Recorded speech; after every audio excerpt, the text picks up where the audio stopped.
महिला आयोगातील जिजाऊंच्या फोटोला ताडकन तडा गेला. महिला आयोगातल्या जिजाऊंच्या फोटोला ताडकन तडा गेला जेव्हा तिथल्या खुर्चीला रांझ्याचा पाटील हा पितृतुल्य झाला. त्या खुर्चीतून बेगडी नैतिकता ओसंडून वाहिली. त्या खुर्चीतून बेगडी नैतिकता ओसंडून वाहिली. सामाजिक, कौटुंबिक की वैयक्तिक सगळी सीमारेषाच पुसट झाली.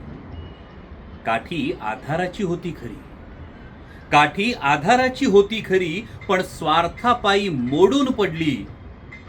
न्यायाच्या प्रतीक्षेत असलेल्या अहिल्याची पुन्हा एकदा शिळा झाली.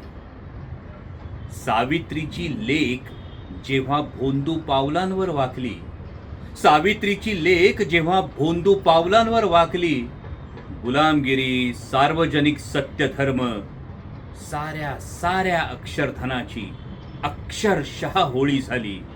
अक्षरशः होळी झाली.